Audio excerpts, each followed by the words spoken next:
রব্বুল আলামিন বললেন, আত-তাইবুন আল-আবিদুন আল-হামিদুন আস-সাইহুন আর-রাকিউন আস-সাজিদুন আল-আমিরুন বিল মা'রুফ والناهون عن المنكر والحافظون لحدود الله وبشر المؤمنين। আল্লাহ তাআলা মুমিন বান্দার 9টা বৈশিষ্ট্য আলোচনা করলেন। 1 নম্বরে বললেন, বান্দা তোমার মধ্যে একটা বৈশিষ্ট্য এনে নাও, গুনাহ যখনই হবে সাথে সাথে ইস্তেগফার করবা, আমি আল্লাহর কাছে মাফ চেয়ে নিবা। তোমার গুনাহ যদি সাগরের পানির পরিমাণ হয় আমি আল্লাহ মাফ করে দেব, গুনাহ যদি পাহাড় সমান হয় তাইলেও আমি আল্লাহ মাফ করে দেব। সুবহানাল্লাহ। কি বলেন? আল্লাহ বলে না এরকম কোনো কথা কোরআনে? লা তাকুনাতু মির রাহমাতিল্লাহ ইন্নাল্লাহা ইয়াগফিরুয যুনুবা জামিআ ইন্নাহু হুয়াল গফুরুর রহিম। রব্বুল আলামিন বলেন, বান্দা আমি আল্লাহর রহমত থেকে নৈরাশ হইও না, আমি আল্লাহর দয়া থেকে, ক্ষমা থেকে, রহমত থেকে নৈরাশ হয়ে যাইও না।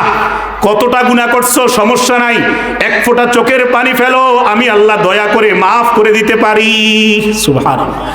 ইন্নাল্লাহা ইয়াগফিরুয যুনুবা জামিআ, শুধু অল্প কয়েকটা গুনাহ না, জামিআ মানে সমস্ত গুনাহগুলো, 60 বছর জিন্দেগির সমস্ত গুনাহগুলো একদিন তাহাজ্জুদের নামাজ পড়ে যদি কাদার মতন কাঁদতে পারো, আমি আল্লাহর রহমতে যদি মায়া লেগে যায়, জোয়ার এসে যায়, 60 বছরের জিন্দেগির সমস্ত গুনাহ আমি আল্লাহ 1 ফোঁটা পানির সাথেই মাফ করে দিতে পারি। কি বলেন? আল্লাহ পারে না? এমন কোন গুনাহগার পাপীকে আল্লাহ মাফ করে নাই? করছে? অসংখ্য পাপী বান্দাকে আল্লাহ তাআলা মাফ করছেন। 100 খুন করছে এমন গুনাহগারকেও আল্লাহ মাফ করে জান্নাত দিয়েছেন। সুবহানাল্লাহ। কয়টা খুন বলেন না? কথা বুঝেন না মনে হয়, রাগ হয়েছেন নাকি আমার সাথে? আমি আমার পরিচয় একটু পরে দিতেছি, চিনবেন আমার ভালো করে, আপনাদের এলাকাতে আমার আত্মীয় স্বজন আছে। বলেন তো দেখি, কয়টা খুন করার পরে আল্লাহ তাআলা মাফ করছে? কয়টা খুন? 100। আচ্ছা, এখানে যারা আছেন আমি সবাইকে সম্মান করি, রাগ করবেন না। এখানে এমন কেউ আসেননি যে একটা খুন করছেন? বলেন একটু কথা কর। কেউ নাই আমি মনে করি। খুন করা তো আমাদের কল্পনার বাইরে। মুরগি জবাই করতে, গরু জবাই করতে তো আমাদের হাত কাঁপে, ঠিক কিনা বলেন? মানুষ খুন করবো কেমনি? আমরা এতটা পাষাণ হৃদয়ের ব্যক্তি না, কথা বলেন ঠিক কিনা? আমরা এতটা জালেম না মানুষের কলিজার মধ্যে গুলি ঠেকাইয়া মানুষকে অস্ত্র শস্ত্র দিয়ে আঘাত করে মেরে ফেলবো। আমাদের হৃদয়ে দয়া আছে, মায়া আছে, ভালোবাসা আছে। কারণ আল্লাহ বলেছেন, ওয়ালা ইয়াকতুলুনান নাফসাল্লাতী হারামাল্লাহু ইল্লা বিল হক, যারা অন্যায়ভাবে, অবৈধভাবে আল্লাহর বিধানের বাইরে কাউকে মারবে, একটু পরেই আল্লাহ বলেন, ওয়া মান ইয়াফআল যালিকা ইয়ালকা আসামা, তাদের শেষ পরিণতি হবে জাহান্নামের শেষ জায়গা। বলেন নাউযুবিল্লাহ। সুতরাং আমরা হত্যা করাটা কল্পনাও করতে পারি না, কথা বুঝছেন? অথচ আল্লাহ তাআলা 100 খুন করছে দুনিয়ার মধ্যে, এমন ব্যক্তিকে আল্লাহ মাফ করছে। ছোট্ট একটা ইতিহাস মনে করায় দেই। বনি ইসরাইলের জামানায়, মানে মুসা নবীর আমলে, মুসা নবী তখন নাই, এর পরের জামানায় বনি ইসরাইল জাতি, মানে ওই জাতি তারা, এর মধ্যে এক ব্যক্তি ছিল দুর্ধর্ষ, খুব ভয়ঙ্কর। একটা একটা করে সে 99টা খুন করছে। বলেন কয়টা? 99 খুন করে ফেলছে। 99 খুন করার পরে আল্লাহ তাআলার ইচ্ছা হয়েছে তাকে এবার আস্তে আস্তে হেদায়েত দিবে। আল্লাহর ইচ্ছা হয়েছে। কি বলেন? আল্লাহ পারে না? হ্যাঁ। আবু সুফিয়ানও তো পরবর্তীতে মুসলমান হয়ে গেছে, হয় নাই? সারা জীবন নবীজির বিরোধিতা করার পরে আল্লাহ হেদায়েত দেওয়ার ইচ্ছা হয়েছে। ওই ব্যক্তি 99 খুন করার পরে হঠাৎ একদিন তার ভিতরে একটা অনুভূতি আসছে, হায় আমি তো শুধু মানুষ খুন করলাম, জিন্দেগিটা তো কালো করে ফেললাম, আমার তো আখেরাত আছে, মৃত্যু হবে, পরকালে আমি আল্লাহর সামনে কি নিয়ে দাঁড়াবো? এতগুলো খুনের আসামি আমি, এতগুলো পাপ আমার কাঁধে, আমার আল্লাহ তো মনে হয় মাফ করবে না। একটা ভয় আল্লাহ তাআলা দিয়ে দিয়েছেন। বলেন সুবহানাল্লাহ। আমার ভাইরা, 99 খুন করার পরে যখন আল্লাহর ভয় তার মধ্যে আসছে, ওই ব্যক্তির, সে একটা তৎকালীন সময়ের আলেমের কাছে গিয়ে দেখা করলো। ওই সময় কি আলেম ওলামা ছিল না? ইহুদি ধর্মের পণ্ডিত ছিল তো। গিয়ে বলল, আমি 99টা খুন করছি, এবার তওবা করতে চাই, আল্লাহর কাছে ফিরে আসতে চাই, কোনো উপায় আছে কিনা? ওই আলেম সঠিক আলেম ছিল না, ভালো মানের জ্ঞানী ছিল না, একটু রাগী টাইপের আলেম ছিল, বদমেজাজি ছিল। ওই আলেম বলল, 99 খুন করে ফেলছো, তোমার কোনো তওবার সুযোগ নাই, মাফের সুযোগ নাই, যাও এখান থেকে। সাথে সাথে ওই ব্যক্তির আবার খুন করার যেই অভ্যাস এটা আবার এসে গেছে, রাগ উঠে গেছে, দেরি করে নাই, ওই আলেমটাকে মেরে ফেলছে, ওই আলেমটাকে মেরে দিছে। এখন কয়টা খুন করে ফেলছে? 100, মানে সেঞ্চুরি, 100 করে শেষ। এবার আবার সে চিন্তা করলো 100 খুন করে ফেললাম, আহারে চাইছিলাম ভালো হইতে, এ কয় ভালো হওয়ার সুযোগ নাই, কি করতাম? এবার সে মানুষের সাথে কথাবার্তা বলে আরেকজন আলেমের সন্ধান পাইল, আরেকজন ভালো আলেম, ভালো চিন্তাধারা। ওই আলেমের কাছে গিয়ে যখন দেখা করলো, বলল হুজুর 99 না, মোট 100টা খুন করে ফেলছি, সর্বশেষ এক হুজুর মেরে ফেলেছি, এখন আমার নাজাত পাওয়ার, মুক্তি পাওয়ার, ক্ষমা পাওয়ার কোনো পথ আসেনি, থাকলে বলেন। ওই আলেম সাথে সাথে বলল, হ্যাঁ, ওই আয়াতের মতো ইন্নাল্লাহা ইয়াগফিরুয যুনুবা জামিআ, আল্লাহ এতটা দয়াবান, চাইলে জীবনের সমস্ত গুনাহ মাফ করতে পারেন, বলেন সুবহানাল্লাহ। আলেম বললেন, হ্যাঁ, তওবা যদি তওবার মতো করতে পারো, 100 খুন কেন 200 খুনের গুনাহ আল্লাহ মাফ করতে পারে, আল্লাহর এতটা ক্ষমতা আছে, এতটা রহমত আছে। এবার সে খুশি হইল, তওবা করে ফেললো, তওবা করে সে বাড়িতে চলে আসছে। এবার তার মনের মধ্যে চিন্তা আসছে, এখন থেকে আর খারাপ লোকের সাথে আড্ডা দিব না, দুষ্ট বন্ধুর সাথে সময় নষ্ট করব না, মদখোর, জুয়াখোর, জিনাখোর, বেবিচারকারী, আড্ডাওয়ালা, খারাপ দুষ্ট বন্ধুর সাথে আর সময় নষ্ট করব না, খুন করেনেওয়ালা ডাকাতদের সাথে আর সময় নষ্ট করব না, এবার আল্লাহ ওয়ালাদের সাথে সময় কাটাবো। বুঝছেন নি কথা? এই চিন্তা করে সে একটা আলেমদের মজলিসে যাওয়ার জন্য রওনা দিছে। এই যখন রওনা দিছে, সে তখন তওবা করে ফেলছে, এবার ভালো পথে থাকবে, কিন্তু পিছনে তো গুনার অভাব নাই। এই রওনা যখন দিছে, যে রাস্তা দিয়া কিছু দূর যাওয়ার পরেই আল্লাহর হুকুমে সেখানেই তার ইন্তেকাল হয়ে গেছে। বুঝছেন কথা? এবার সাথে সাথে ইন্তেকাল হওয়ার পরে আসমান থেকে জান্নাতের ফেরেশতাও আসছে একদল, জাহান্নামের ফেরেশতাও আসছে একদল, তার আত্মাটাকে নেওয়ার জন্য। 2 দল ফেরেশতা মুখোমুখি, একদল বলতেছে সে জান্নাতে যাবে, সে তওবা করছে, আরেক দল বলে না, 100 খুন করছে, হবে না, তার তওবা হয় নাই। এই একটা কারাকারি লাগছে, ফেরেশতাদের মধ্যে ঝগড়া হয়ে যেতেছে। তখন উভয় ফেরেশতার দল প্রতিনিধি আল্লাহর সাথে দেখা করে জিজ্ঞাসা করলো, আল্লাহ এই লোকটার ব্যাপারে আপনার ফয়সালা কি? আল্লাহ তাআলাও ডাইরেক্ট বলে নাই যে আমি তার একবারে মাফ করে দিছি, জান্নাত দিয়ে দিছি। আল্লাহ তাআলা একটু ঘুরাইয়া ফেরেশতাদেরকে বললেন, গিয়া পরিমাপ করো, মাপ দাও। সে যে তার বাড়ি থেকে একেবারে আল্লাহওয়ালাদের সাথে চলার জন্য সিদ্ধান্ত নিছে, ওই জায়গা থেকে যাদের কাছে যাচ্ছিল ওই রাস্তাটার মধ্যে তার আর কতটুকু পথ বাকি আছে, ওই জায়গাটা একটা মাপ দাও। সে যদি আলেমদের কাছে যাওয়ার মজলিসের ক্ষেত্রে একবার যদি কাছাকাছি হয়, মানে অল্প একটু বাকি আছে, তাইলে সে জান্নাতি। সুবহানাল্লাহ। আর যদি কি হয়, অনেক পথ বাকি, তাদের কাছে যেতে পারবে না, অনেক দেরি, মৃত্যুর আগে দিয়া, তাইলে সে জাহান্নামী। ফেরেশতারা আসলো। বাস্তব কথা হচ্ছে ওই প্রথম কথাটা, মূলত সে যেখানে যাইতেছিল ওই পথটা এখনো অনেক পথ বাকি, হিসাবে জাহান্নামী হওয়ার কথা মাপ দিলে, কিন্তু আল্লাহ তাআলা কিন্তু ওই ব্যক্তিকে এমন ভাবে কবুল করছে, তার তওবা এমন ভাবে পছন্দ করছে, কিছু সময়ের জন্য ওই রাস্তাটাকে আল্লাহ তাআলা এমন সিস্টেম করে দিছে, ফেরেশতারা এটাকে মাপ দিয়া দেখে আলেমদের কাছে যাওয়ার মজলিসটা একেবারে অল্প বাকি আছে। সুবহানাল্লাহ। আমার ভাই, সাথে সাথে ফেরেশতারা তার আত্মাটা নিয়ে জান্নাতের দিকেই রওনা দিয়েছে। 100 খুন করার পরেও তওবা করার কারণে রব্বুল আলামিন ওই খুনি ব্যক্তিকেও মাফ করে দিয়েছে। এজন্য আল্লাহ রব্বুল আলামিন কোরআনের মধ্যে বলেন, ইল্লা মান তাবা ওয়া আমানা ওয়া আমিলা সলিহা ফাউলাইকা ইউবাদদিলুল্লাহু সাইয়্যাতিহিম হাসানাত ওয়া কানা আল্লাহু গফুরুর রহিমা। আল্লাহ তাআলা সূরা ফুরকানের মধ্যে এটাও বলেন, যারা নাকি সঠিকভাবে, খালেসভাবে, একনিষ্ঠভাবে চোখের পানি ফেলে তওবা করার মতন তওবা করবে, ওয়া আমানা, এবং খালেসভাবে আল্লাহর প্রতি বিশ্বাস স্থাপন করবে, ঈমান আনবে, ঈমান আনার পরে তওবা করার পরে ওয়া আমিলা সলিহা, নেক আমল করা শুরু করে দিবে।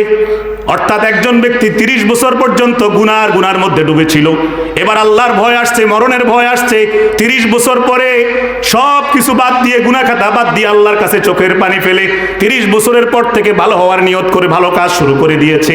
কি বলেন? তওবা করছে, আল্লাহর উপরও বিশ্বাস করছে, আমলে সলেও শুরু করছে, 3 কাজ শুরু হয়ে গেছে, ঠিক কিনা? এই ধরনের ব্যক্তি সম্পর্কে আল্লাহ তাআলা সূরা ফুরকানের মধ্যে বলেন, ফাউলাইকা ইউবাদদিলুল্লাহু সাইয়্যাতিহিম হাসানাত।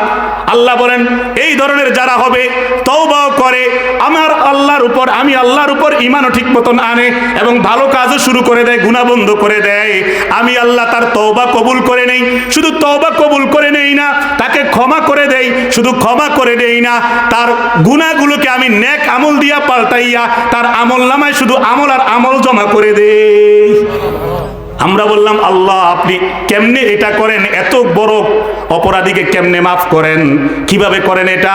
আরে আল্লাহ বলেন, আরে বান্দা, ওয়া কানাল্লাহু গফুরুর রহিমা, আমি আল্লাহ অত্যন্ত দয়াশীল এবং ক্ষমাময়। সুবহানাল্লাহ। আমি আল্লাহ তো দয়া করতে ভালোবাসি, তুমি তো আমার কাছে চাও না, তুমি তো মাফ চাও না, তুমি তো শুধু গুনার মধ্যে ডুবে থাকো।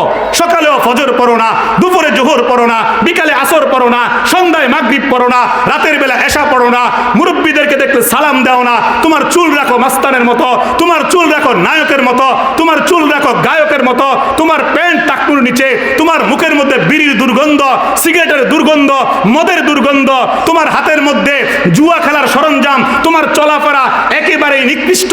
একটা বার মরণের কথা ভাবো না, একটা বার আল্লাহ তাআলা কিয়ামতে বিচার করবে সেই চিন্তা করো না, একটা বার চোখের পানি ফেলো না, একটা বার তওবা করো না। তাইলে আমি আল্লাহ মাফ করবো তো করবো কেমনে? তুমি যদি চাইতা ফিরে আসতা, আমি আল্লাহ কিন্তু মাফ করতে পারতাম। কিন্তু একটা সময় আসবে, একটা সময় ঠিকই আসবে, যেদিন আজরাইল সামনে খাড়া হয়ে যাবে, আজরাইল সামনে খাড়া হয়ে যাবে, বান্দা কিন্তু চাইবে ভালো হওয়ার জন্য, আল্লাহর কাছে 1 মিনিট সময় চাইবে, বলবে আল্লাহ একটু সুযোগ দেন, সব কিছু আমার ধন সম্পদ সব আপনার রাস্তায় দিয়ে একবার একটা ভালো মতন নামাজ পড়ে সেজদা দিয়ে আপনার কাছে আসবো, একটু সুযোগ দেন না। আল্লাহ বলবেন না, তোমার অনেক সুযোগ দেওয়া হয়েছে, তোমার অনেকবার ওলামায়ে কেরাম সাবধান করছে, অনেকবার মসজিদ থেকে হাইয়া আলাস সালাহ হাইয়া আলাল ফালাহ বলা হয়েছে, তুমি নামাজের ধার ধারো নাই, ওলামায়ে কেরামের কথার গুরুত্ব দাও নাই, কোরআনের কথার গুরুত্ব দাও নাই, হাদিসটাকে তুমি অবজ্ঞা করছো, আজকে তোমাকে আর সুযোগ দেওয়া হবে না, আজকে তোমার কোনো সুযোগ নেই। সময় থাকতে তুমি ভালো হও নাই, তুমি মনে করছো তুমি তোমার দাদার মতন বুড়া হবা, তুমি মনে করছো তুমি তোমার বাবার মতন বুড়া হইবা না। মাঝে মাঝে মধ্যবয়সী যুবকগুলো কিন্তু মোটর সাইকেল নিয়ে ট্রাকের নিচে ঢুকে যায়, ঠিক কিনা? সুতরাং আজকে আর সুযোগ নেই। এজন্য আমার ভাইরা, সময় থাকতে থাকতে তওবাতুন নাসুহা, একনিষ্ঠ খালেস তওবা করে ফেলেন, বলেন ইনশাআল্লাহ। কারণ একনিষ্ঠ তওবা করলে জান্নাতের ঘোষণা দিয়েছেন কে? জোরে বলেন না কে? কোরআনে আছে না নাই? সূরা তাহরিম খুলে দেখেন, আল্লাহ রাব্বুল আলামিন বলেন, ইয়া আইয়ুহাল্লাযীনা আমানু তুবু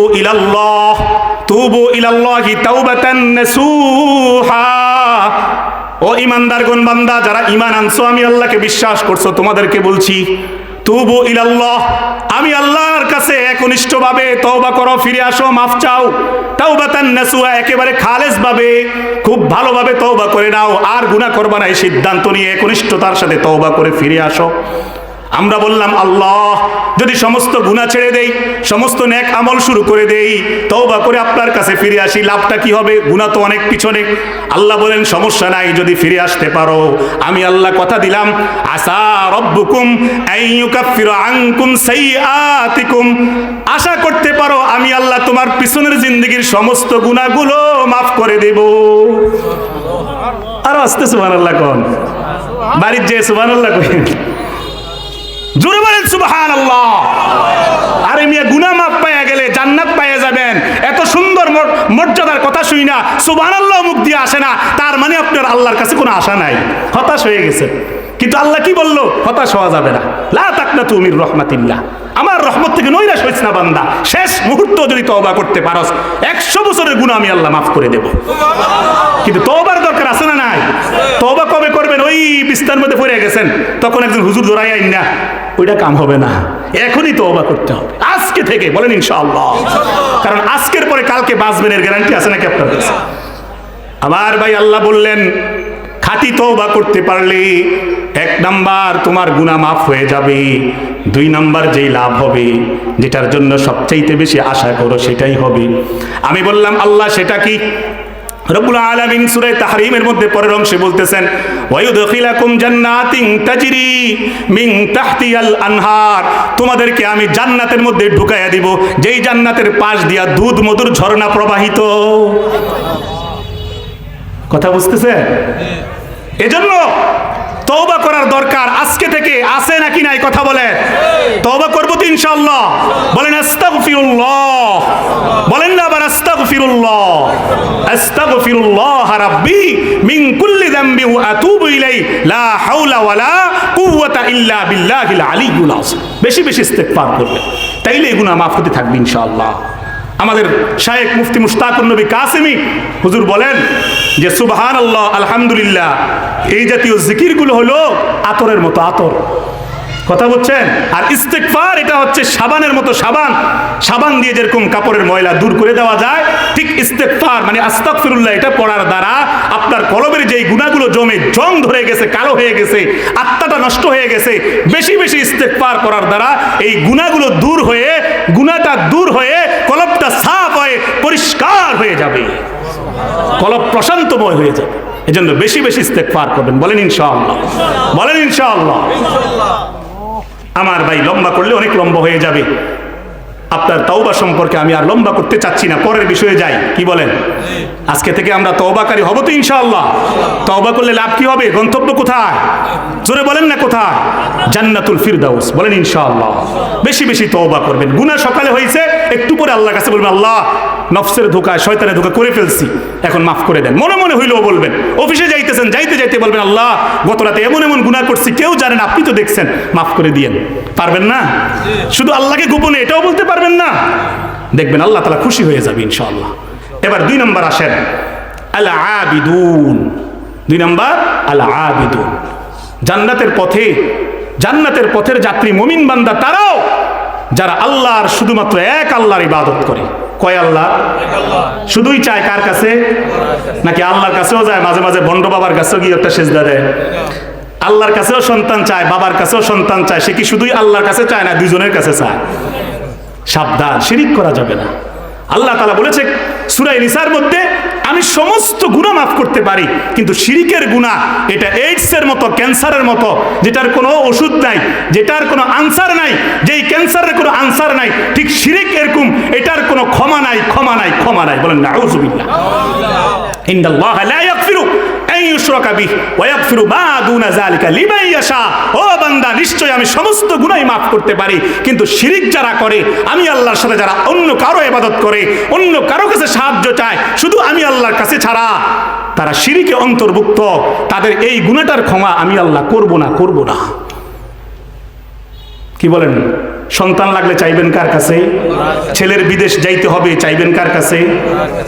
হ্যাঁ, মেয়ের বিয়ে হচ্ছে না, চাইবেন তো চাইবেন কার কাছে? আমরা তো অস্থির হয়ে যাই সন্তান না পাইলে। ইব্রাহিম আলাইহিস সালাম কি অস্থির হয়ে গেছে? বয়স কত হওয়ার পর সন্তান হয়েছে? 100 পার হয়ে গেছে, 120 বছরের মতো। কি বলে? বুড়া বয়সে ইব্রাহিম আলাইহিস সালামকে আল্লাহ সন্তান দেয় নাই? উনি কি একবার অস্থির হইয়া কোনো ভণ্ডর কাছে গেছে, ঈমান জমা দিয়েছে? তাহলে উনি 120 বছর সবর করতে পারলে আপনি 5 বছর 10 বছর ধৈর্য ধরতে পারেন না একটা বাচ্চার লেগে? ওই বন্ড বাবার কাছে গিয়া সব জমা দিয়ে আসতে হবে? শূন্য কয় না। সাবধান, শিরিক মুক্ত ইবাদত করতে হবে। কি মুক্ত বলেন? শিরিক মুক্ত ইবাদত করবেন। ইব্রাহিম আলাইহিস সালাম বারবার আল্লাহর কাছে বলেছেন, রব্বি হাবলি মিনাস সালিহিন, আয় আল্লাহ আপনি আমাকে একটা নেককার সন্তান দেন না। অনেক দিন পরে শেষ বয়সে আল্লাহর ইচ্ছা হইছে, এবার খবর পাঠাইয়া বলছে, ফাবাশশারনাহু বিগুলামিন হালিম, যাও তাকে সুসংবাদ দাও, তার কাছে একটা নেককার সন্তান আসতেছে। সেই সন্তানের নাম কি বলেন? ইসমাঈল। ইসমাঈল জবিহুল্লাহ, ইব্রাহিম খলিলুল্লাহ। এই দুইজনের মাধ্যমে কুরবানির বিধান পাইছি। আর গরু জবাই কইরা, ছাগল জবাই কইরা কুরবানির সময় আমরা লম্বা সময় মজার মজার গোশত খাই, ঠিক কিনা? তাদের আত্মত্যাগের কারণে, ঠিক কিনা বলেন? তারা আমাদেরকে কি শিক্ষা দিল? যে আল্লাহ ছাড়া কারো কাছে সন্তান চাইবে না। আমরা কি করি? একটু দেরি হইলেই বাচ্চা হইতে সোজা জায়গা অমুক ভণ্ড তমুক ভণ্ডের কাছে, স্বর্ণ গয়না দিয়া ইমান আমল সব নষ্ট করে আসে। বলেন নাউযুবিল্লাহ। আপনি শুধুই আল্লাহর কাছে চাইবেন, বলেন ইনশাআল্লাহ। এবার আসেন, আল্লাহর যদি ইবাদত করতে পারেন লাভ কি হবে? আপনারা তো লাভ ছাড়া কাজ দেন না, আমিও দেই না। সবাই আমরা লাভ লাভ লাভ, শুধু লাভ এটা চাই। দেখেন সূরা কুরাইশ, যেটা আপনারাও পারেন, পারলে আমার সাথেও পড়তে পারবেন। এই সূরা কুরাইশের মধ্যে আল্লাহ তাআলা এক আল্লাহর ইবাদত করলে, ওই কাবার রবের ইবাদত করলে কি লাভ হবে, দুইটা লাভের কথা ডাইরেক্ট বলছে। বলেন সুবহানাল্লাহ। পড়েন দেখি আমার সাথে। রব্বুল আলামিন বলেন ফালিয়াবুদু রাব্ব হাযাল বাইত। পারেন না? পড়েন তো। ফালিয়াবুদু রাব্ব হাযাল বাইত আল্লাযী আত'আমাহুম মিন জু' ওয়া আমানাহুম মিন খাউফ। আল্লাহ তাআলা মুমিন বান্দাদেরকে উদ্দেশ্য করে বললেন যে তোমরা সবাই ইবাদত করার ক্ষেত্রে হাযাল বাইত, ওই কাবার রবের ইবাদত করবা। আমরা বললাম আল্লাহ, কাবার রবের ইবাদত করলে লাভটা কি হবে? রব্বুল আলামিন পরের দুই আয়াতের মধ্যে দুইটা লাভ সরাসরি বললেন। আল্লাহ তাআলা বললেন আল্লাযী আত'আমাহুম মিন জু', যদি কাবার রবের ইবাদত করতে পারো, তোমাদের যখন ক্ষুধা লাগবে, তোমাদের ক্ষুধার সময় আমি উত্তম হালাল রিজিক দিয়ে তোমাদের ক্ষুধা মিটাইয়া দেব। আবার অর্থ এটাও নিতে পারেন, কবরে যখন চলে যাবেন সেখানেও জান্নাতের রিজিকের ব্যবস্থা করা হবে। সুবহানাল্লাহ। যখন হাসরের ময়দানে যাবা, হাউজে কাউসারের পানির মাধ্যমে তৃষ্ণা নিবারণ করা হবে। আর যখন জান্নাতে যাইবা তখন তো শুধু খাবার আর খাবার, নিয়ামত আর নিয়ামত। তাইলে ক্ষুধার সময় খাবারের ব্যবস্থা করা হবে কার ইবাদত করলে? জোরে বলেন কার? আল্লাযী আত'আমাহুম মিন জু'। রবের ইবাদত করতে পারলে, এক আল্লাহর গোলামি করতে পারলে, আপনার সমস্ত হালাল রিজিকের বন্দোবস্তের দায়িত্ব কার হাতে? ওমা মিন দাব্বাতিন ফিল আরদি ইল্লা আলাল্লাহি রিজকুহা। অবশ্যই তিনি দায়িত্ব নিয়ে নিয়েছেন এবং নিবেন আরো ভালো করে। দুই নম্বর লাভ, ওয়া আমানাহুম মিন খাউফ। ভয়ের সময় নিরাপত্তা দিবেন। কিসের সময় বলেন? বিপদের সময় সাহায্য করবেন, ভয়ের সময় নিরাপত্তা দিবেন। দুনিয়াতে যত রকমের মুসিবত হবে, প্রতিটা মুসিবত থেকে বের হওয়ার জন্য আল্লাহ একটা রাস্তা একটা না একটা বের করে দিবে। কোরআনে আছে আরেক জায়গায়, ওমাইয়াত্তাকিল্লাহ ইয়াজআল লাহু মাখরাজা।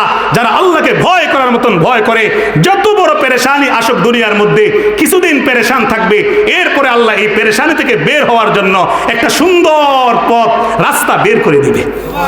30 বছরের মামলা, 10 বছরের মামলা, এটা থেকে মুক্ত হওয়ার জন্য, মানসিক শান্তি আসার জন্য আল্লাহ একটা রাস্তা বের করেই দেবে। সুবহানাল্লাহ। কিন্তু ভরসা তাকওয়া কার উপর থাকতে হবে? এক নাম্বার কি বলা হইল? ওয়া আমানাহুম মিন খাউফ। তোমাকে ভয়ের ক্ষেত্রে আল্লাহ নিরাপত্তা দিবে যদি আল্লাহর ইবাদত তোমরা করতে পারো। এবং এক্ষেত্রে এটাও অর্থ নিতে পারেন, কবরে যখন ভয় পাইবা, 3 প্রশ্ন করা হবে, সেখানেও তোমার প্রশ্নের উত্তর সহজ হয়ে যাবে। সুবহানাল্লাহ। কবরে জান্নাতি নাজ নিয়ামত, জান্নাতি বিছানা, জান্নাতি পোশাকের ব্যবস্থা হবে। এবং হাসরের ময়দানেও তোমাকে ভয় থেকে মুক্ত রাখা হবে। হ্যাঁ, ওই যে আরশে আজিমের ছায়াতলে যে 7 শ্রেণী জায়গা পাবে, সেখানে জায়গা পাবা। এবং পুলসাতের পুলের ভয় থেকে মুক্ত থাকবা। এবং জান্নাত পর্যন্ত যাওয়া পর্যন্ত সমস্ত ভয়ের ঘাটিগুলো আল্লাহ মুক্ত করে তোমাকে সোজা জান্নাতে নিয়ে যাবে।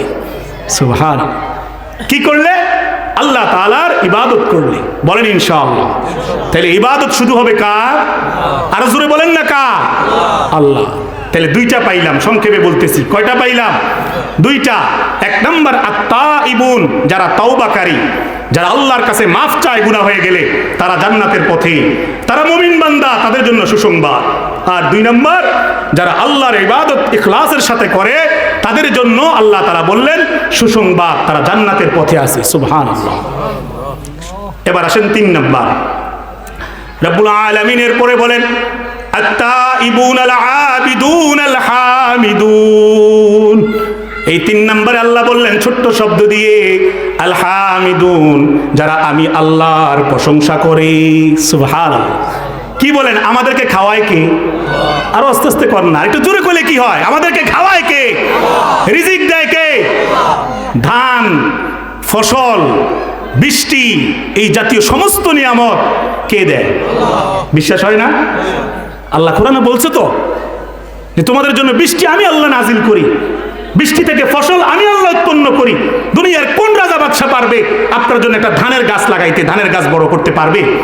যত ক্ষমতার মালিক হোক, একটা ধানের চারা পর্যন্ত বানাইবার সক্ষমতা নাই। কি বলেন? সূরা আবাসা খুলে দেখেন, আল্লাহ বলতেছেন এই বিষয়টা, আন্না সাবাবনাল মাআ সাব্বা। আমি আল্লাহ না আকাশ থেকে বৃষ্টিকে নাজিল করি। আমরা বললাম আল্লাহ বৃষ্টি দিয়ে আমার কি লাভ হয়? এরপরে আল্লাহ বলতেছেন বৃষ্টি দিয়া সুম্মা শাকাকনাল আরদা শাক্কা, বৃষ্টির পানির ফোঁটাগুলো জমিনের মধ্যে পড়ার পরে জমিনটা একটু একটু করে ফাঁক হয়। সুবহানাল্লাহ, বিদীর্ণ হয়, ফাঁক হয়। আমরা বললাম জমিন ফাঁক হইলে কি হয়? আল্লাহ এর পরে বলতেছেন ফাআমবাতনা ফিহা হাব্বা, সেই ফাঁক জায়গা থেকে আস্তে আস্তে করে ফসল উৎপন্ন হয়। সুবহানাল্লাহ। দেখবেন বিভিন্ন তরকারি লাগাইলে বৃষ্টি হইলেই কেমন একটু ছোট ছোট ছিদ্র হয়, এবার আস্তে আস্তে ওই যে আপনার লাউ গাছ, কুমড়া গাছ, ওই লাল শাক, হ্যাঁ মাইরার শাক একটু একটু করে বড় হয়। সুবহানাল্লাহ। দেখছেন নি, আল্লাহ কিন্তু ডাইরেক্ট বলতেছে فأنبتنا فيها حبا وعنبا وقضبا وزيتونا ونخلا وحدائق غلبا وفاكهة وأبا متاعا لكم ولأنعامكم। একসাথে বলে ফেলতেছি, আল্লাহ বলতেছেন এই ফাঁক হওয়ার পরে, বৃষ্টি নাজিল হওয়ার পরে ফাঁক হয়ে যায় জমিনটা, সেই ফাঁক থেকে ফসল উৎপন্ন হয়, সেই ফাঁক থেকে আল্লাহর রহমতের মাধ্যমে ফল হয়, আঙ্গুরের বাগান হয়, জাইতুন নামক বৃক্ষ হয়, তেলের গাছ হয়, খেজুরের গাছ হয়, নানান রকমের উদ্ভিদগুলো বড় হয়। আমরা বললাম আল্লাহ এগুলো কাদের জন্য বড় করেন? আল্লাহ শেষে স্পষ্ট করে বলতেছেন মাতাআল লাকুম ওয়া লিআনআমিকুম, তোমাদের জন্য এবং সমস্ত প্রাণীদের জন্য। সুবহানাল্লাহ। আমাদের জন্য এবং সমস্ত চতুষ্পদ জন্তুর জন্য এগুলো হালাল রিজিক। সুবহানাল্লাহ। এত রিজিক থাকতে সিটারি, বাটপারি, চুরি, ডাকাতি, খুন, ধর্ষণ, সুদ, ঘুষ এগুলো দরকার আছে? জমিনে কি রিজিকের অভাব দেখি বিয়া? হালাল ভাবে চেষ্টা করলে কি রিজিক নাই? তাহলে মানুষের মাথায় বাড়ি দিয়া সম্পদ আহরণ করার চেষ্টা করা ধোঁকা ছাড়া আর কিচ্ছু না, ঠিক কিনা বলে? এজন্য আমার ভাই আল হামিদুন, আল্লাহ তাআলা যেহেতু এত নিয়ামত দিয়ে আমাদেরকে ডুবায় রাখছেন, এক একটা নিঃশ্বাস আল্লাহর কাছে কিন্তু জিজ্ঞাসা করে যে আল্লাহ এবার কি বাইর হমু? আল্লাহ বলেন হ্যাঁ। এবার কি ভিতরে ঢুকবো? হাদিস আছে, আল্লাহ বলে হ্যাঁ। দেখবেন আইসিইউর মধ্যে যে লোকটা থাকে, দেখবেন নিঃশ্বাস প্রশ্বাস একটা কম্পিউটারের মেশিনের মধ্যে কেমনে লাফালাফি করে। এই শেষ যখন আর অনুমতি পায় না নিঃশ্বাস, তখন নিঃশ্বাসও বন্ধ হয়, মেশিনে টিট টিট করে সব বন্ধ হয়ে যায়। আল্লাহু আকবার। তাইলে যতক্ষণ আপনার হায়াত আছে ততক্ষণ এই রুহু নামক এটার ভিতরে যে দুবদুব এতক্ষণ পর্যন্ত থাকবে, যেদিন এটার অনুমতি শেষ আল্লাহর পক্ষ থেকে, এটা আর সচল থাকবে না, আপনাকে মানুষ বলবে মরা লাশ, কবরে দিয়ে আসবে। ঠিক কিনা বলেন? এই জন্য একটু ভাবেন আখিরাত নিয়া, একটু ভাবেন। ইবাদতটা শুধুই আল্লাহর জন্য করবেন, ইখলাসের সাথে, শিরিক মুক্ত ভাবে এক আল্লাহর জন্য ইবাদত করতে রাজি আছেন তো ইনশাআল্লাহ? বলেন ইনশাআল্লাহ। ইনশাআল্লাহ আল্লাহ তাআলা তৌফিক দান করুন। আমার ভাই 3 নাম্বার কি বললাম? আল হামিদুন।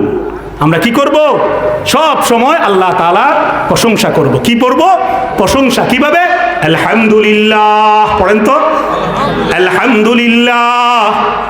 আরে মিয়া মুখ সরাই নাম না গো, কন্যা আলহামদুলিল্লাহ। খাবার খেয়েছেন, খাবার দিয়েছেন কে? তাইলে শুকর আদায় করবেন কার? কিভাবে? আলহামদুলিল্লাহ। ঘুম থেকে উঠেছেন, ঘুম নামক দৌলত নিয়ামত কে দিয়েছিল? ঘুম আসে না আসে না আসে না, হঠাৎ করে এসে যায়, কে দয়া করে দিল? আল্লাহ। তাইলে শুকর আদায় করবেন কার? কি বলবেন? আলহামদুলিল্লাহ। পুরা দোয়া আমি এখন পড়তেছি না, শুধু আলহামদুলিল্লাহ বুঝাইতেছি। তাহলে প্রতিটা ছেলেটা বিদেশ চলে গেছে, ছেলেটাকে বিদেশের বিমানে উঠাইয়া দিয়া বিমানবন্দরের বাইরে আইসা খুব হৃদয় থেকে, আবেগ থেকে বলবেন আলহামদুলিল্লাহ, আল্লাহ আপনি নিছেন, আমার টাকা পয়সা এটি কিচ্ছু না। মেয়েটাকে আরেকটা ছেলের হাতে, ভালো একটা ছেলের হাতে বিয়ে দিয়ে তার হাতে তুলে দিছেন, গোপনে আইসা, নিরিবিলি আইসা চোখের পানি ফেলে বলবেন আল্লাহ আমার আদরের মেয়েটাকে একটা ভালো জামাইয়ের কাছে তুলে দিলাম, আপনি তৌফিক দেওয়ার কারণে আলহামদুলিল্লাহ। ঠিক কিনা বলে? চাকরির প্রমোশন হয়েছে, নতুন চাকরি হয়েছে, শুকর আদায় করবেন কার? কারণ যদি আল্লাহ শক্তি না দেয় চাকরি করতে পারবেন না, তো তাইলে শুকর আদায় করার দরকার আছে না নাই? লা ইন শাকারতুম লা আযীদান্নাকুম। শুকর আদায় করলে আল্লাহ নিয়ামত আরো বাড়াইয়া দিবে, আর অস্বীকার করলে ওয়া ইন কাফারতুম ইন্না আযাবি লাশাদীদ। আল্লাহ বলেন যদি ভুলে যাস, অস্বীকার করস, মনে রাখিস আমার শাস্তি বড় ভয়ঙ্কর। বলেন নাউযুবিল্লাহ। তাহলে সব সময় শুকর আদায় করবো কার? কিভাবে বলবো? আলহামদুলিল্লাহ। কি বলবেন বেশি বেশি? আলহামদুলিল্লাহ। রাজি আছে তো ইনশাআল্লাহ? এবার আসেন 4 নাম্বার আস-সাইহুন। খুব সংক্ষেপে বলতে হবে, সময় খুব দ্রুত চলে যাইতেছে। একটা কথা আগেই বলে রাখি, কমিটির সাথে আমার পরামর্শ হয়েছে, আপনাদের মাহফিল কমিটির সাথে আমরা এখানে 7টা বাজে যদি এশার নামাজ হয়ও 7:10 পর্যন্ত কথা বলবো, অসুবিধা হবে না। 15তেই নামাজ হবে, একটু টাইমটা মিলানোর জন্য, কথাটা বোঝানোর জন্য 7:10 পর্যন্ত আলোচনা শুনতে অসুবিধা হবে না।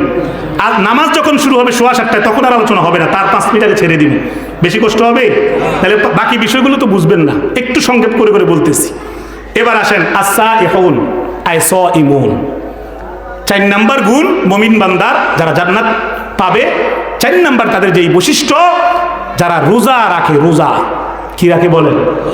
আপনি বলবেন হুজুর আমি বুঝি রোজা রাখি না, রমজান আইলেই তো বুট মুড়ি, কি কর? রোজা তো রাখি, 30টা রোজা কবে মিস দিছি কর? আল্লাহ 30 রোজা সবসময় রাখি। আমার ভাই রোজা তো রাখলেই হবে না, রোজাটা রোজার মতন রাখতে হবে। এই তো 1-1.5 মাস পর রোজা আসতেছে, কি বলেন? রোজা রাখলেন, আবার রোজা রেখে তাস খেলেন, জুয়া খেলেন, আড্ডা দেন, ফরজ নামাজগুলো পড়েন না, গোপনে গোপনে রাতের বেলা বিড়ি খান, তিনি কি রোজা রাখেন? রাগ করতেছেন নি কেন? রোজা রাখবেন একেবারে একনিষ্ঠতার সাথে আল্লাহর জন্য, কারণ আল্লাহ তাআলার পক্ষ থেকে আল্লাহ রাসূল হাদিসে বলেছেন একটা স্পেশাল জান্নাতের দরজা আছে যেটার নাম রাইয়ান। এটা দিয়ে শুধুমাত্র রোজাদার ছাড়া, লা ইয়াদখুলহু ইল্লা সাইমুন, রোজাদার ছাড়া আর কেউ সেই দরজা দিয়া, সেই স্পেশাল জান্নাতে কেউ ঢুকতে পারে না, ঢুকতে পারবে না। শুধুমাত্র আল্লাহর জন্য একনিষ্ঠভাবে রোজা রাখে যারা, শুধুমাত্র তারাই সেই স্পেশাল দরজা দিয়া স্পেশাল জান্নাতে ঢুকবে। সুবহানাল্লাহ। তাহলে এই রোজাটা তো মস্করা রোজা রাখলে হবে না, হবে? রোজার সময় পুরো বছর গুনাহমুক্ত থাকবেন, রোজার সময় একটু স্পেশাল ভাবে গুনাহমুক্ত থাকবেন, বলেন ইনশাআল্লাহ। দাড়িটা রেখে দিবেন, এটা কইলে আবার অনেকের টেনশন হয়ে যায়, বিপদ। আয় হায় কি কই রে, রোজার সময় হুজুর তাহাজ্জুদ তো পড়মু, হ্যাঁ আমরা বললোকে রাত্রে তারাবি পড়মু, দাড়ি পারতাম না কেন? বেশি কষ্ট হবে। এই রোজা থেকেই দাড়ি রাখার চেষ্টা করবেন, বিড়ি খাওয়া বাদ দিয়ে দিবেন, যে আল্লাহ তওবা করলাম, ভালো হয়ে গেলাম, রোজার মতন রোজা রাখতে চাই। দেখবেন এই রোজাটাই আল্লাহ কবুল করে নেবে ইনশাআল্লাহ।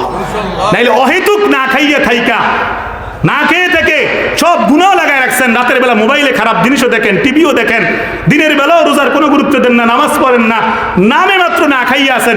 এই রোজার দাম আল্লাহর কাছে চাইরা নাও নাই, ঠিক কিনা বলে? আল্লাহর হাবিব সাল্লাল্লাহু আলাইহি ওয়াসাল্লাম শুধুমাত্র রমজানের রোজা রাখতেন না, রমজানের পরে 6টা রোজা রাখতেন শাওয়ালের। এটা সম্পর্কে আল্লাহ রাসূল বলেন কানা কাসিয়ামিদ দাহর, পুরো হাদিস বললাম না, সারা বছর রোজা রাখার সওয়াব হয় রমজানের পরে শাওয়ালের 6টা রোজা রাখলে। সুবহানাল্লাহ। শুধু রমজানের রোজা আর শাওয়ালের 6 রোজা রেখে আল্লাহ রাসূল ক্ষান্ত হইতেন না। আশুরার রোজা রাখতেন, মুহররমের 10 তারিখের আগে পরে যেই রোজা, এগুলো রাখতেন। আশুরার রোজা রাখতেন, আরাফার দিনের রোজা রাখতেন, ওই যে কুরবানির আগে দিয়ে আরাফার দিনের রোজা, এই রোজাগুলো 9টা পুরা রাখতেন। এরপরে এগুলোই না, শুধুমাত্র প্রতি মাসের 3 দিন আল্লাহ রাসূল সাল্লাল্লাহু আলাইহি সাল্লাম কি রাখতেন? রোজা রাখতেন। আইয়ামে 20, 13, 14, 15 প্রতি মাসে আরবি মাস হিসাবে রোজা রাখতেন। হ্যাঁ, এরপরে আল্লাহ রাসূল সাল্লাল্লাহু আলাইহি সাল্লাম প্রতি সপ্তাহে সোমবারে রোজা রাখতেন এবং বৃহস্পতিবারে রোজা রাখতেন। তাহলে এত রোজা রেখে উনি প্রকৃতপক্ষে যেটাকে সাইহুন আল্লাহ এখানে বলতে চেয়েছে, আই সাইমুন, রোজা রাখনেওয়ালা। এতগুলো রোজা রেখে আল্লাহকে রাজি খুশি করার জন্য আল্লাহ রাসূল যিনি নিশ্চিত জান্নাতি, শুধু জান্নাতি না, হাজার হাজার উম্মতদেরকে চোখের পানি ফেলে এরপরে সেজদা দিয়ে আল্লাহর কাছে সুপারিশ করে জান্নাতে নিবে, যেই নবী নিশ্চিত জান্নাতি, যেই নবীর জন্য আল্লাহ তাআলা কিয়ামতের ময়দানে একটা চেয়ার দিয়ে রাখবে, আল্লাহ রাসূল সেই দামি সিংহাসনে না বসে উম্মতের জন্য দৌড়াদৌড়ি করবে, আল্লাহর কাছে বারবার চেষ্টা করবে, সেই রাসূল পর্যন্ত সারা জিন্দেগীর মধ্যে রমজানের রোজা তো ছাড়েই নাই, বছরের মাঝখানে প্রতি মাসে প্রতি সপ্তাহে শুধু রোজা আর রোজা রাখতেন। সুবহানাল্লাহ। আর কতগুলো নাফরমান নালায়েক অসভ্যগুলো আছে, রমজান মাসে দোকান খোলা রাখে বিভিন্ন বাজারে, পর্দাটা ফালাইয়া দিয়া নিজেও গুনাহ করে এবং উম্মতে মুসলিমাকে এটার মধ্যে ঢুকাইয়া চা বিস্কুট বন রুটি ভাত তরকারি মাছ এগুলো খাওয়াইয়া ওই নাফরমান এদের রোজাগুলো ভাঙ্গারের ব্যবস্থা করে। নাউযুবিল্লাহ। একে তো নিজে গুনাহগার, আর অসংখ্য মানুষকে গুনাহগারের বানাইয়া তাদের গুনাহগুলো নিজের কাঁধে নিয়া তার অবস্থা কি হবে সে ভালো জানে। কি বলেন? সকাল থেকে নিয়ে সন্ধ্যা পর্যন্ত রোজা রাখা, এই রোজা রাখার কারণে কেউ মরে গেছে নাকি? আমরা মরে গেছেন 30-40 বছর 50 বছর রোজা রেখে? তাহলে একটা রোজাও ভাঙবো না, বলেন ইনশাআল্লাহ। এবং পারলে বছরের মাঝখানে সমস্ত রোজাগুলো রাখার চেষ্টা করব, বলেন ইনশাআল্লাহ। আল্লাহ তৌফিক দিক, বলেন আমিন। তাহলে 4 নাম্বার শেষ। এবার আসেন 5 নাম্বারে। 5 নাম্বার এবং 6 নাম্বার দুইটা শব্দ একই সাথে, একসাথে সময়ও কম, বলে ফেলতেছি। আর রাকিউন সাজিদুন। বাইরের মাইক গুলো বন্ধ না, এই জন্য আওয়াজটা একটু এমন। আপনাদের কষ্ট হইতেছে? একটু অল্প একটু আছে। 4টা গেছে না, 5 আর 6 একসাথে বলতেছি। তারাও মুমিন বান্দা, তারাও সুসংবাদ প্রাপ্ত, তারাও জান্নাতের যাত্রী, যারা রুকু করে এবং কি করে, সেজদা করে। রুকু 5, সেজদা 6, ওই 9টা বলবো তো। যারা কি করে, রুকু করে এবং সেজদা করে, তারাও সুসংবাদ প্রাপ্ত। বলেন সুবহানাল্লাহ।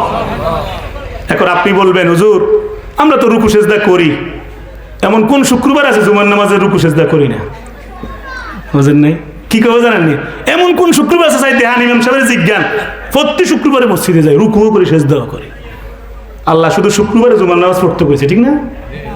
কথা কর না কা, এবার কারো কারো ঘাত লাগবো তো, এল্লাই মাতে না। শুধু শুক্রবারে পড়তেই কইছে না, প্রতিদিন 5 ওয়াক্ত নামাজ আপনার আমার উপর সবার উপর ফরজ। প্রতিদিন না, তাহলে শুধু শুক্রবারে পয়রা আল্লাহরে খোঁটা দিলেন, হ্যাঁ রুকু সেজদা করছি, এরপরও জাহান্নামে ফেলাম, এরপরও কেন বিপদে ফেলায় রাখছেন? না, আল্লাহ তো আপনাকে প্রতিদিন নামাজ পড়তে বললো। 5 ওয়াক্ত নামাজ পড়তে সারাদিন রাতে মিলাইয়া 1 ঘন্টা সময়ও তো লাগে না, আর বাকি সময় তো আল্লাহর নিয়ামত খাইতেছেন, আল্লাহ রিজিক বুক করতেছেন। 1টা ঘন্টা সময় ওই সকাল থেকে নিয়ে রাত পর্যন্ত আল্লাহর জন্য দেওয়া যায় না? যার নিয়ামত পান তার জন্য রুকু সিজদা করবেন না তো করবেনটা কার? আমার ভাই সূরা ফুরকানে এটাও আছে, রহমান খোদার প্রিয় বান্দা তো তারাও যারা রাতের গভীরে আল্লাহর জন্য সিজদায় লুটিয়ে পড়ে, রুকুর মধ্যে ডুবে থাকে। ওয়াল্লাযীনা ইয়াবিতুনা লিরাব্বিহিম সুজদান ওয়া কিয়ামা, তারাও আল্লাহর প্রিয় বান্দা যারা রুকু এবং সিজদা করে, মানে তাহাজ্জুদের জায়নামাজে রুকু সিজদা করে। সুবহানাল্লাহ। তাহাজ্জুদের জায়নামাজে যারা ডুবে যায় রুকু সিজদার মধ্যে, আল্লাহ বলেন এরা আমার প্রিয় বান্দা। দেখেন আল্লাহর হাবিব সাল্লাল্লাহু আলাইহি সাল্লাম সম্পর্কে মা আয়েশা উম্মুল মুমিনিন হযরত আয়েশা রাদিয়াল্লাহু তাআলা আনহা বলেন, আমি অনেক সময় সকালবেলা দেখতাম ফজরের পরে আমার প্রিয় হাবিব মুহাম্মদুর রাসূলুল্লাহ, আমার প্রিয় স্বামী নবী মুহাম্মদুর রাসূলুল্লাহর পায়ের গোছাগুলো ফুলে থাকতো। কারণ সারা রাত তিনি লম্বা সময়, রাতের লম্বা সময় এত বেশি নামাজ পড়তেন, এত লম্বা সময় দাঁড়ায় থাকতেন, দাঁড়াইতে দাঁড়াইতে পায়ের গোছাগুলো, সুন্দর পা গুলো ফুলে লাল হয়ে থাকতো।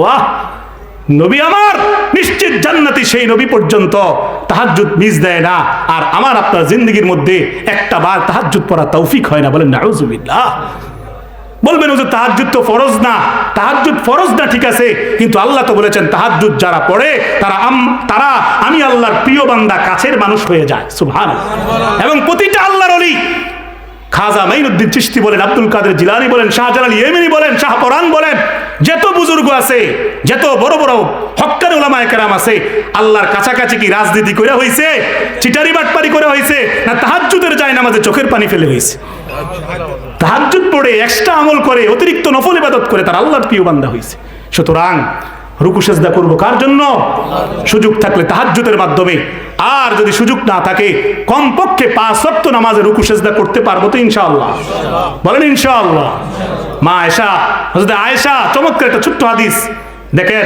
হযরত আয়েশা একদিন আল্লাহ রাসূলকে মজা করে প্রশ্ন করলো, ইয়া রাসূলুল্লাহ, কিয়ামতের ময়দানে অসংখ্য নবী রাসূল, লক্ষাধিক নবী রাসূলের কোটি কোটি উম্মত থাকবে, আপনার উম্মত থাকবে কোটি কোটি, সবাই তো এক কাতারে একসাথে পাশাপাশি কাতার বাই কাতার দাঁড়ায় থাকবে, কোনটা আপনার উম্মত, কোনটা মুসা নবীর উম্মত, কোনটা ঈসা নবীর উম্মত, কোনটা আদমের উম্মত? আপনি নবী চিনবেন তো চিনবেন কেমনে? কে প্রশ্ন করছে? বলেন না, হযরতে আয়েশা। আল্লাহ রাসূল বললেন, আয়েশা এটা চিনা খুব কঠিন হবে না।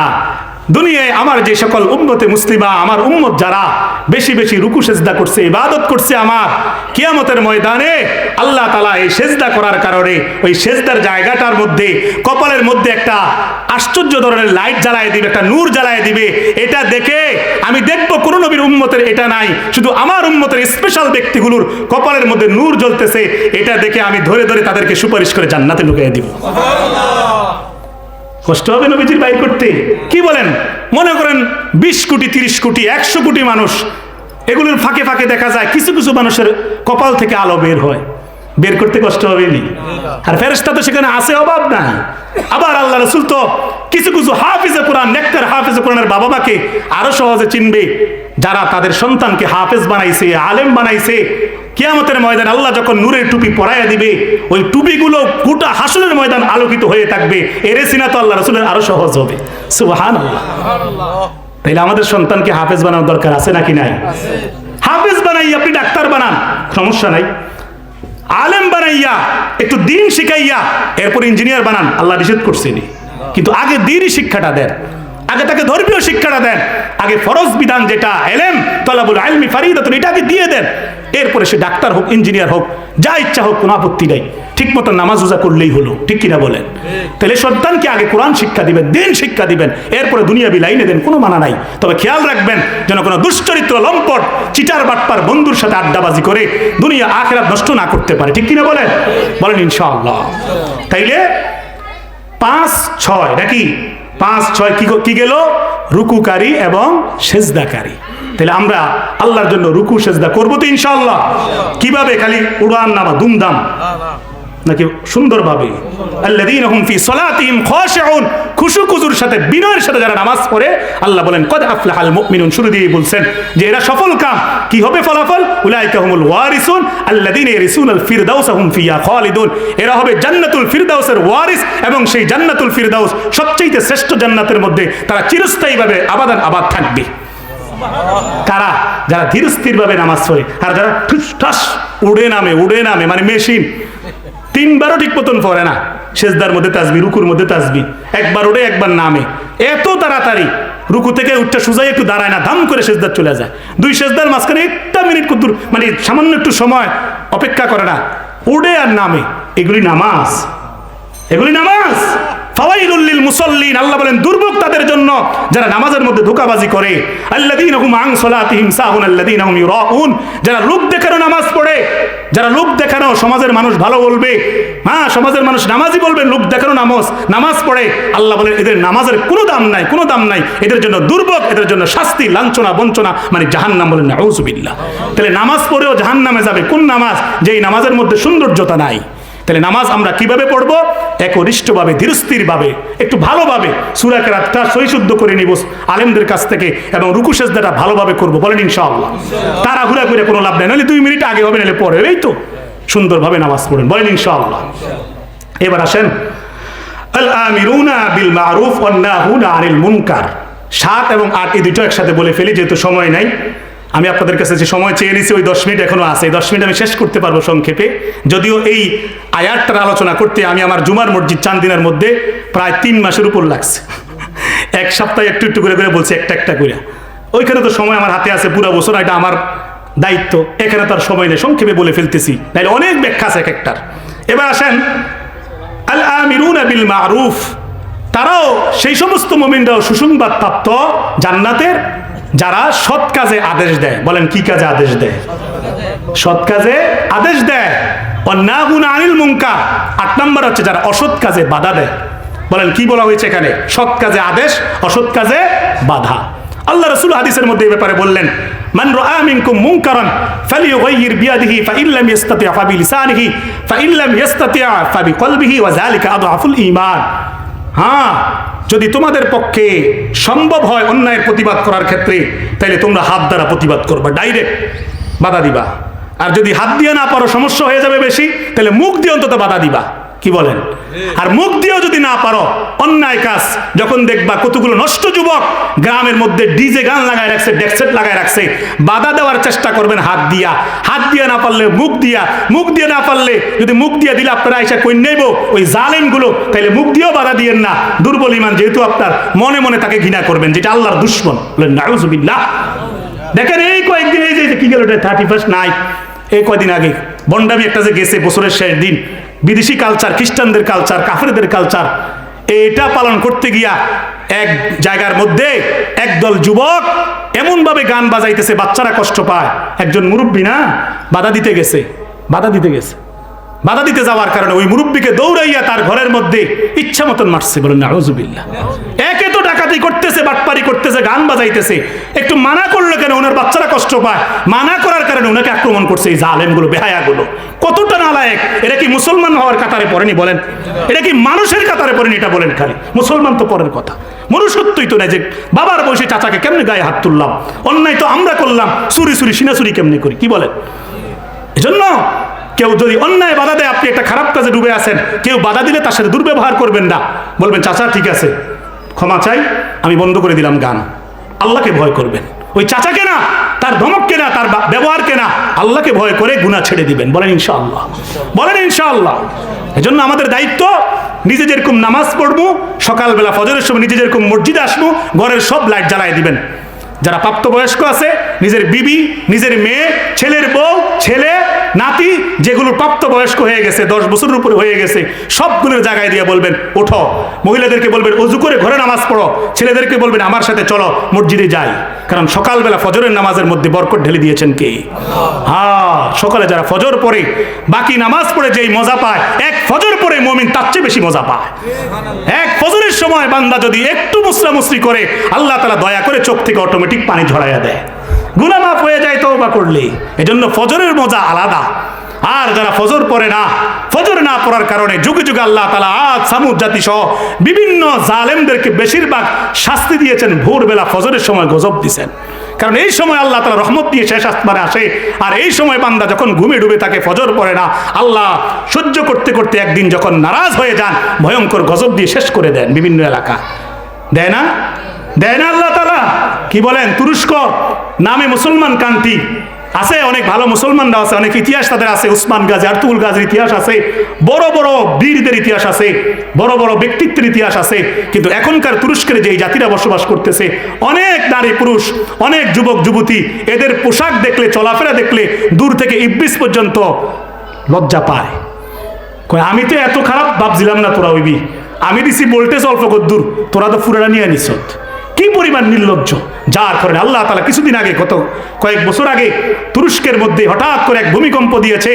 বাড়িঘর, বিশাল বিশাল প্রাসাদ, দামি দামি বাড়িঘরগুলো আমাদের দেশের চেয়েও মজবুত, দামি দামি বিল্ডিংগুলো ওই ঘুমের মধ্যে, ওই ঘুমের মানুষ সহ, বাড়িওয়ালাদেরকে সহ গোটা বিল্ডিং মাটির নিচে ডেবে গেছে। ঠিক কিনা?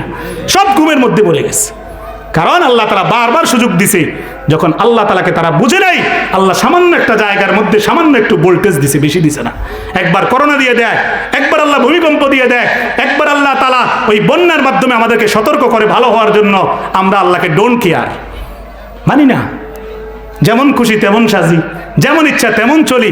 এজন্য আমাদের পরিবারে শান্তি হয় না, অসুখ শরীর থেকে যায় না, বিপদ যায় না, ব্যবসা তো করি, লাভ আসে না, খালি লস আর লস। হুজুরের শুক্রবার খবর দিয়ে না, ডাইল ভাত কটা খাওয়াইয়া, আচ্ছা যাক মুরগিও তো খাবান, 100 টাকা দিয়ে, হুজুর কত দোয়া করেন না, আমার ব্যবসা লাল বাত্তির থেকে সাদা বাত্তি জ্বলে। নামাজ পড়েন না এক ওয়াক্ত, জিকির করেন না এক বেলা, বিড়ির গন্ধের কারণে আপনার দোকানের মধ্যে ফেরেশতা ঢুকতে পারে না, নামাজ না থাকার কারণে রহমত ঢুকতে পারে না। আপনি হুজুরে 100 টাকা দিলে লাভ কিতা? হুজুরে 100 টাকা লাভ, আপনার কোনো লাভ নাই।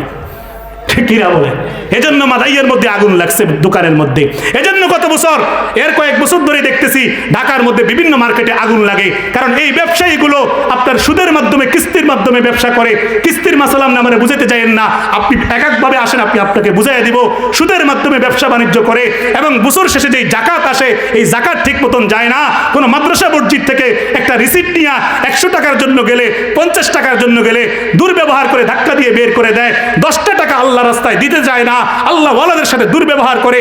এজন্য কিছু ব্যবসায়ীর কারণে গোটা ব্যবসায়ীদেরকে, গোটা বাজারটার মধ্যে আল্লাহ তাআলা যখন রাগ আসে, রাগও আল্লাহ তাআলার বেশি। কারণ আল্লাহ যেরকম রহমান, আল্লাহ কিন্তু এরকম কহার, আল্লাহ যেরকম এরকম দয়াবান, আল্লাহ কিরকম শাদীদ। এজন্য আল্লাহ পুরা সমাজটাকে জ্বালায়া দেয়।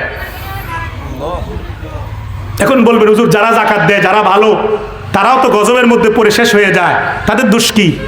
হ্যাঁ, মনে রাখবেন এটাও স্পষ্ট, যদিও তারা শেষ হয়ে যায়, তারা কিন্তু ফলাফল ভালো পাবে।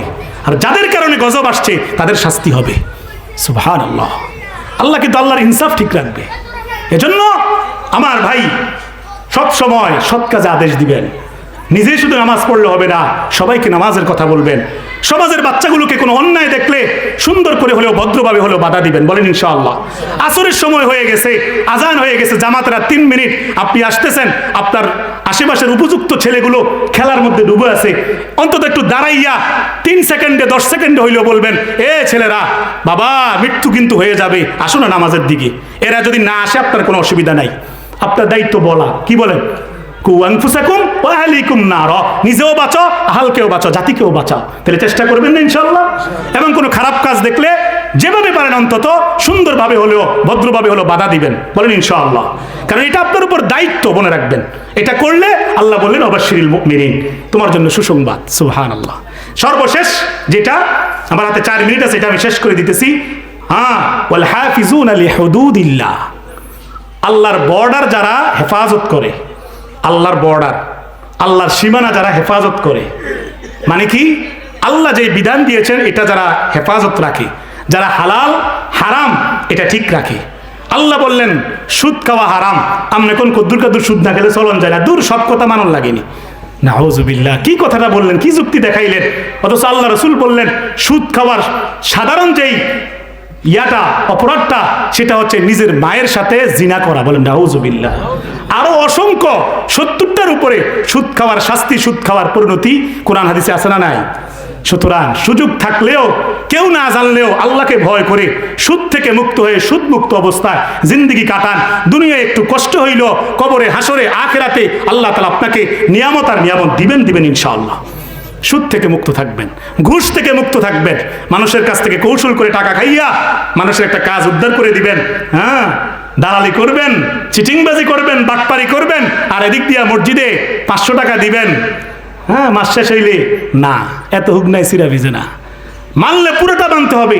ইয়া আইয়ুহাল্লাযীনা আমানুত্তাকুল্লাহ হাক্কা তুকাতিহি, আল্লাহ বলেন ও ঈমানদারগণ, বান্দা আমি আল্লাহকে ভয় করার মতন ভয় করো। ওয়ালা তামুতুন্না ইল্লা ওয়া আনতুম মুসলিমুন, পরিপূর্ণ মুসলমান না হয়ে কবরে আয়ো না। কথা বুঝছেন? আর এই ওয়াল হাফিজুনা লিহুদুদিল্লাহ আরেকটা তাফসীর হচ্ছে ফারায়েজ, ফরজ বিষয়গুলোকে অন্তত খেয়াল রাখা। কি বিষয় বলেন? নামাজ পড়া কি ফরজ না? ফরজ না? বছরে একবার রমজান মাসে 30টা রোজা রাখা ফরজ না? ফরজ না? জীবনে একবার তৌফিক হলে, সামর্থ্য হয়ে গেলে হজ করা কি ফরজ না? ফরজ না? যাকাত দেওয়া, সম্পদের যারা উপর যাকাত আসে সাহেব নেসাব, যাকাত দেওয়া ফরজ কি ফরজ না?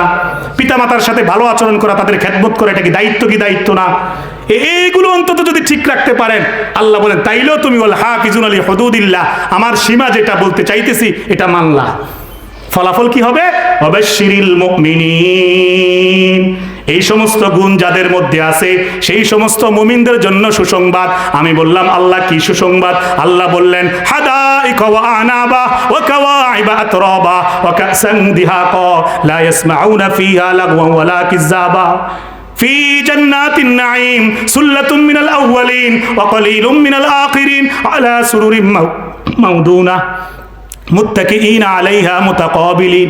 একটু পরে আছে ওয়ালাহবি তাইরিম মিম্মা ইয়াশতাগুন ওয়া হুরুন আইন কামসালিল লুলুইল মাকনুন। সুসংবাদটা হচ্ছে জান্নাতের সুসংবাদ। যেই জান্নাতে ঢুকলে কোনো টেনশন থাকবে না, পেরেশানি থাকবে না, কোনো বিপদ থাকবে না, উফ শব্দ আর মুখে দিয়ে আসবে না, শুধু হাসবা আর হাসবা। দামি এক জান্নাতের বিভিন্ন নাজ নিয়ামতে ভরা জান্নাতের মধ্যে দামি এক হীরা জহরতের চেয়ারের মধ্যে, দামি চেয়ারের মধ্যে হেলান দিয়া খুশি খুশি মনে একদম পেরেশান মুক্ত হয়ে হেলান দিয়ে বসে থাকবা। যা খাইতে চাইবা তা পাবা। হুর চাইলে হুরের অভাব হবে না, পাখির গোশত চাইলে গোশতের অভাব হবে না, আঙ্গুরের চাইলে আঙ্গুরের অভাব হবে না। দুনিয়ার মধ্যে টাকার অভাবে 2 কেজি গোশত একসাথে কিনতে পারো না, 2 কেজি ফল কিনে খাইতে পারো না। মন খারাপ করে বাজার থেকে চলে আসো, কারণ হালাল ভাবে চলতেছো, কারো মাথায় বাড়ি দাও না, অসুবিধা নাই। আল্লাহ বলেন একবার শুধু আমার জান্নাতে আসো, এমন নিয়ামতে ভরা জান্নাত যেখানে দুধ মধুর ঝর্ণা ঝরঝর করে ঝরতেছে, তাসনিম নামক ঝর্ণা কি সুন্দর করে প্রবাহিত হইতেছে। একবার যদি মুমিন বান্দা হয়ে পরিপূর্ণ মুসলমান হইয়া তওবা করে, ইবাদত করে, রুকু সেজদা করে, হালাল হারাম মেনে, সৎ কাজের আদেশ দিয়ে অসৎ কাজে বাধা দিয়ে আমি আল্লাহর বিধানগুলো মেনে চলার চেষ্টা করে যদি একবার কবরে আসতে পারো, যদি একবার পার হয়ে আসতে পারো, আমি আল্লাহ বললাম তোমাকে এমন নিয়ামত দেব যার কল্পনাও তুমি করো নাই। শেষ কথা আমার, ওয়ালাকুম ফিহা মা তাশতাহি আনফুসুকুম ওয়ালাকুম ফিহা মা তাদউন। আল্লাহ বলেন বান্দা দুনিয়ার মধ্যে একটু আটকায় রাখছি, দুনিয়ার মধ্যে একটু পরীক্ষা করতেছি, এজন্য বিভিন্ন ঝামেলা দেই, পেরেশানি দিয়ে তোমাদেরকে পরীক্ষা করি, অসুখ দেই, অ্যাক্সিডেন্ট দেই, মুসিবত দেই। না না না না, জান্নাতে যদি একবার আসতে পারো বান্দা, সকল বিপদে সবর করার পরে যদি তুমি অবাশশিরিস সাবিরিন হইয়া, ধৈর্যশীল হইয়া জান্নাতে আসতে পারো, আমি আল্লাহ বললাম এমন নিয়ামতে জান্নাত, এমন নিয়ামতে ভরা জান্নাত এটা, এখানে যা চাইবা তাই পাবা। এখানে নাই শব্দ নাই, টাকার অভাব নাই। কি টাকা লাগবে নাকি? নেই, সব তো আছে, টাকা দিয়ে কি করবেন? খাওয়ার অভাব নাই, হুরের অভাব নাই, সব পাবেন।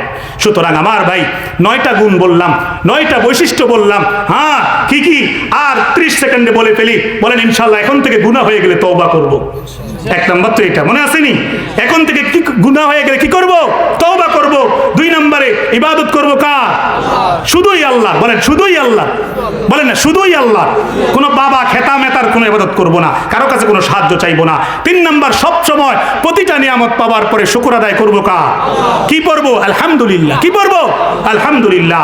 4 নাম্বার, আস-সাইহুন, আল্লাহর জন্য একনিষ্ঠভাবে যেভাবে রোজার হক আদায় হয়, ওলামায়ে কেরাম বয়ান করবেন দেখবেন রমজানের আগে দিয়া, যেভাবে হক আদায় হয় ওইভাবে রোজা রাখার চেষ্টা করবো, বলেন ইনশাআল্লাহ। এরপরে 5, 6, আল্লাহর জন্য ভদ্রভাবে সুন্দরভাবে একেবারে ধীরস্থিরভাবে রুকু সেজদা করবো, মানে সুন্দরভাবে নামাজ পড়বো, বলেন ইনশাআল্লাহ। এরপরে মানুষকে সৎ কাজের কথা বলবো, অসৎ কাজে বাধা দেওয়ার চেষ্টা করব। সর্বশেষ আল্লাহ যা যা বলেছে হালাল হারামের ক্ষেত্রে এগুলো এবং ফরজিয়াতের ক্ষেত্রে প্রতিটা ফরজ বিধান মেনে চলার চেষ্টা করব, বলেন ইনশাআল্লাহ। তাইলেই ওয়াবাশশিরিল মুমিনিন, ওই সমস্ত গুণ যাদের আছে তারা জান্নাতের জন্য সুসংবাদ পাবে, তারাই জান্নাত মনে হয় যেন পেয়েই গেছে। সুবহানাল্লাহ। আল্লাহ তৌফিক দান করুক, বলেন আমিন।